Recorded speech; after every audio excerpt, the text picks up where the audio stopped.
Kita ke informasi berikutnya. Keluarga Ilyas Abdurrahman, bos rental mobil yang tewas ditembak di res area tol Tangerang Merak, meminta perlindungan kepada LPSK.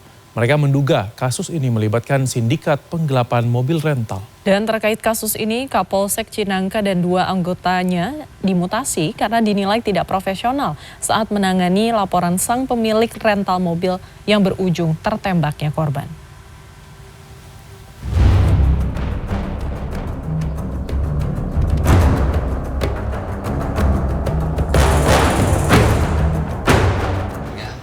Sehingga dari hasil penyidikan Propam Polda Banten telah ditemukan adanya pelanggaran terhadap ketidakprofesionalan terhadap anggota, dan tentunya akan kita tindak tegas anggota ini baik secara etika yang sanksinya dapat kita demosi, bahkan yang terberat adalah bisa di PTDH. Usai pernyataan Kapolda Banten Irjen Pol Suyudi Aryoseto dalam konferensi pers terkait kasus penembakan bos rental mobil yang digelar di markas Koarmada TNI Angkatan Laut Jakarta pada Senin pekan ini, Polda Banten pada Rabu mencopot Kapolsek Cinangka AKP Asep Iwan dan 2 anggotanya dari jabatannya.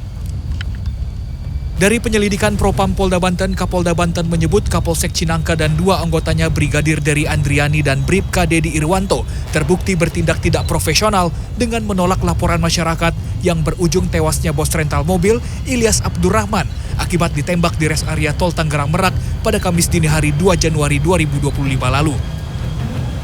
Terkait mutasi ini, Kabid Humas Polda Banten Kombes Pol Didik menyatakan ketiga anggota polisi tersebut dimutasi ke Yanma Polda Banten untuk mempertanggungjawabkan perbuatan mereka. Masih pada Rabu, keluarga korban meminta perlindungan kepada Lembaga Perlindungan Saksi dan Korban LPSK. Keluarga korban berharap akan mendapat perlindungan selama pengusutan kasus yang menewaskan anggota keluarganya ini karena kasus ini mereka duga melibatkan sindikat penggelapan mobil rental. Merespons pernyataan Panglima Komando Armada RI Laksamana Madya TNI Denny Hendrata yang menyatakan bahwa penembakan terjadi setelah 3 anggota TNI Angkatan Laut dikeroyok oleh 15 orang karena kasus jual beli mobil, anak korban membantahnya. Menurut anak korban Agam Muhammad Nazarudin, tim dari pihaknya hanya berjumlah total 10 orang.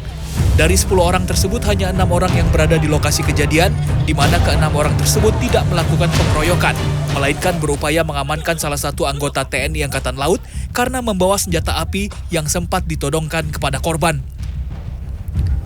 Pihak keluarga korban berharap kasus penembakan di res area tol Tangerang Merak oleh anggota TNI Angkatan Laut ini ditangani secara transparan dan memberikan keadilan kepada keluarga korban. Ya, kami berharap sekali kepada Pak Presiden Prabowo untuk mengawal kasus penembakan ayah saya. Karena yang saya rasakan dan saya saksikan, ini terindikasi adanya sindikat, Bang. Untuk membeli mobil sebenarnya tidak perlu ada pengawalan, senjata api, dan harga yang sangat murah. Seperti itu.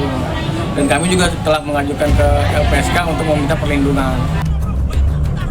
Kasus penembakan yang menewaskan bos rental mobil Ilyas Abdurrahman bermula dari adanya penggelapan 1 unit mobil yang berujung konfrontasi dengan pelaku yang membawa senjata api di res area kilometer 45 tol Tangerang Merak, Kabupaten Tangerang, Banten.